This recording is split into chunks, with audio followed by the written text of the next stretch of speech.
Our Celebration Award winner and speaker is Mamata Reddy.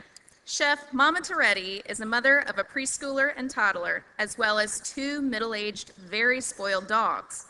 She and her husband, Michael Herbst, moved to Evanston, Illinois in 2010 and knew it would eventually be the perfect home for Spoon Foolery, her kitchen, classroom, and event space. Mamata is a graduate of the French Pastry School in downtown Chicago and holds bachelor's degrees in magazine journalism and philosophy from the University of Missouri at Columbia, as well as a master's degree in media communication from Webster University in St. Louis. Prior to attending pastry school, Mamata worked as a writer-editor in higher education publishing and financial news research and reporting. After completing her certification in pastry arts in 2005, she worked as the pastry supervisor at the United Center, home of the Chicago Bulls and the Blackhawks hockey team, cranking out the sweet treats for the games, concerts, and special events. But it was the role that she would accept as a culinary instructor a few years later at the Gary Comer Youth Center on Chicago's South Side that would lead her down the important path of educating young people about their food. She has loved teaching as much as she has enjoyed her own extensive learning process. So bringing after-school learning or culinary classes and cooking and baking events for children of all ages to Chicago's North Shore has been a logical next step for this parent, teacher, chef, and food lover. Since Spoon Foolery's opening in September 2018, Mamata has already engaged hundreds of students in programming in her space.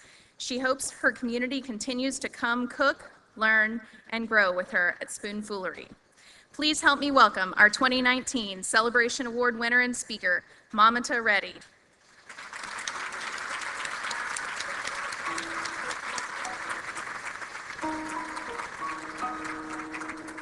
Oh, is there going to be music while I...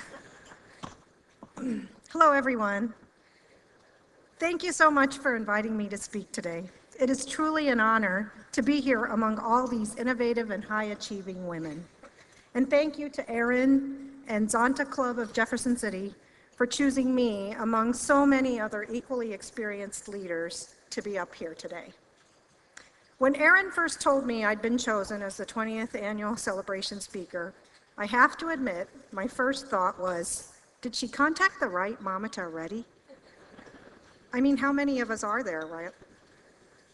Maybe she heard about my once illustrious high school public speaking career. We took speech and debate very seriously at Poplar Bluff High School. I was lucky enough to be one of the first kids from there to qualify for the national tournament, and I loved every minute of being on that team. Many of my teachers thought when I declared a journalism major and headed off to Mizzou that I'd be a broadcaster. But I fell in love with the written word and ended up a magazine major instead. And that's what laid the groundwork for this crazy dream of taking everything I've ever learned in college, graduate school, and culinary school and putting it to work as Spoon Foolery, my cooking school for young people on Chicago's North Shore. In that roundabout way, I came to understand why my life experience would be of interest to Zonta, considering everything it does for women around this country and across the globe. So I want to share with you how my unique but interesting trajectory came to be and how much, like all of you, I truly believe in education for all of us, especially young girls. I'll be honest with you, growing up South India in southern Missouri in the 1970s and 80s wasn't easy. Parenting young American kids as immigrant parents was no cakewalk for my folks either. But they did their best to provide as many opportunities as they could, and the three of us were able to go to college and graduate school and even professional school with their support. My father's mantra my whole life was, I'm not a rich man, but what I can give you is education. He came from a mud hut village in South India with no running water and put himself through college, grad school, and medical school. He was an incredibly hard worker, and he instilled that in all of us. Being your typical Indian dad doctor, though, he wasn't at all all on board with the J school thing. But he kind of knew then not to stand in the way of me and my big ideas. I came to Mizzou all bright-eyed and bushy-tailed, wearing my black and gold and believing in the First Amendment like it was no tomorrow. I tackled J school with all the vigor that idealist young writers do. I memorized the preamble to the Constitution. I covered the health sciences beat at the Missourian like it was a real paycheck. I wrote, edited, and copy edited like the starving word nerd I'd been as the editor-in-chief of my high school newspaper. I even added a philosophy major along the way, because I really, really, really, really liked writing research papers and news articles every single week. Really, I was just a lover of learning, and I soaked it all in my 4 years at Mizzou. I didn't pursue a true career in news reporting or magazine writing, but instead fell in love with the longer form writing and editing, college textbooks. I got into higher education publishing, first at Elsevier Science, and then later at Pearson Education. I spent most of the first part of my career writing and editing for medical, nursing, and veterinary medical textbooks. I lived in LA, Boston, and Chicago, crisscrossing our country to live and learn more. Along the way, I got a master's degree in media communication while working full-time, which helped me continue moving up the editorial management ladder. I eventually became a managing editor, supervising the work of others, but after a while, like a lot of things, the work becomes less about doing and more about managing the actual doers. So I grew bored with my day-to-day, and I started looking into extracurriculars to get my creative juices going again. It was the artisan bread baking, sushi making, and cake decorating classes that caught my fancy. Really, whatever seemed the farthest thing from the cubicle farm and computer screen. There was something so meditative about putting together a big fat layer cake and then decorating it. Well, and of course eating it, right? So I began offering them to friends for their special occasions, bridal showers, baby showers, first birthdays, milestone birthdays, anniversaries, and finally a wedding cake. And well, the rest is history. I needed to be a baker or a cake decorator, a pastry chef. And being a lover of classroom learning, I thought I must go to school and learn how to do this right. I chose the French pastry school in Chicago, partly to get back to the Midwest, but also because it was the fastest route into a professional kitchen. 6 months, full-time, and you're a certified pastry chef. Before I was even done with the program, I landed the head pastry chef position at the United Center, where the Chicago Bulls and the Chicago Blackhawks play.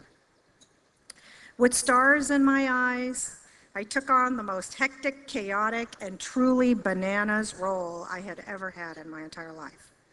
Talk about a crash course in food service, event management, and high production baking all rolled into one. Nothing like cheesecake and brownies for 23,000 people to make you run out of the building with your chef's hat on fire. But really, it was really good that I learned right out of the gate that the creativity I yearned for all those years in publishing would not come from working in corporate food management. Although I did see the back of Michael Jordan's head once, and I made a mixed berry tart for Aerosmith, and sticky toffee pudding for Phil Collins, so I do have some stories I can share with my kids. But it was getting hired at Gary Comer Youth Center on Chicago's South Side as a culinary instructor that finally gave me the focus I needed. This brand new, state-of-the-art youth activity center housed an after-school program, a 2.5-acre urban farm, and a 1/3 of an acre rooftop garden, all for teaching young people how to cook, eat, and be healthy.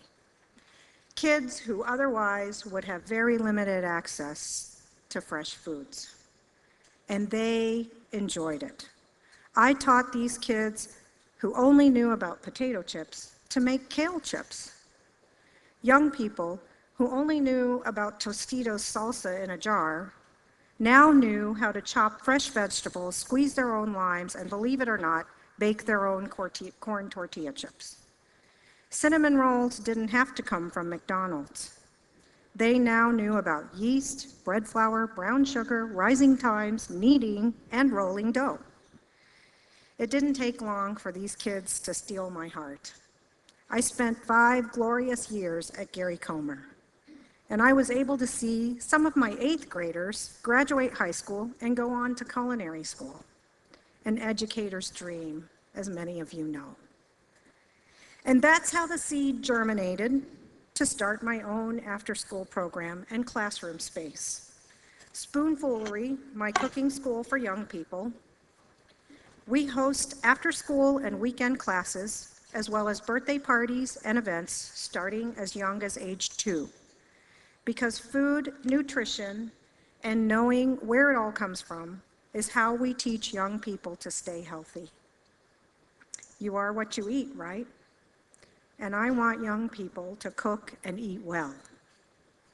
I've been open since September, and knock on wood, it's being well received in my community. I'm looking forward to what's to come, fingers crossed. One of my goals for the near future is to learn as much as I can about the current state of school nutrition in our public schools and work toward effecting real change in things like the limited time allotted for lunch and recess, how food insecurity is rather rampant even in affluent communities, and the decline in the overall quality of food produced for our schools. What I'm learning as a parent, chef, and food business owner in my own community is that there is much work to be done here. Our kids are literally on the eat and run, having lunch in their coats and winter gear because there's no time to sit down for a meal, socialize, and then get dressed to play outside. That schools will often stop serving kids a hot lunch due to accounts of debt from lack of lunch money, and because they've been issued a credit for too long. We are literally turning hungry children away from a hot meal because there's an overextended credit line. And I worry a lot about the unnecessary sugar content in much of the food our young people are eating in school, and how it contributes to so much of the early onset health problems in children. These are obstacles that will require an organized initiative to change.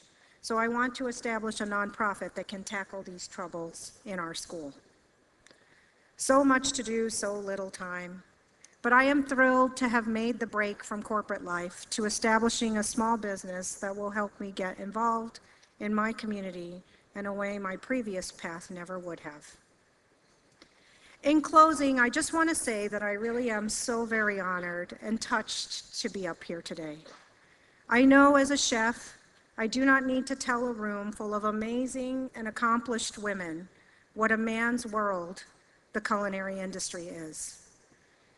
I was the only female supervisor of 10 chef managers in a kitchen of 150 people at the United Center.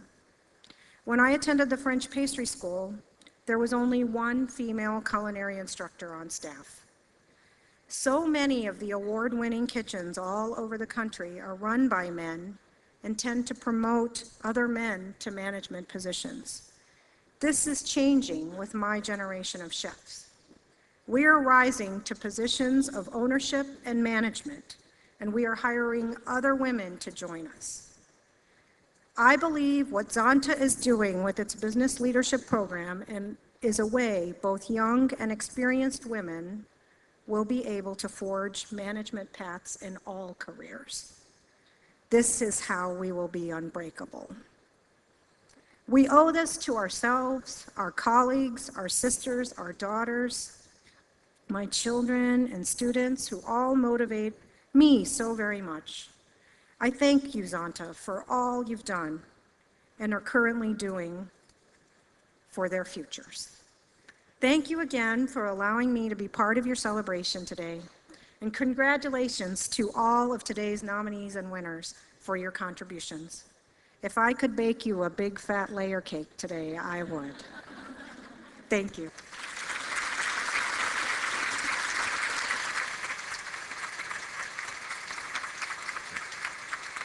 Mamata, your unbreakable dream is an inspiration to us all. We are delighted to give you the 2019 Celebration Award.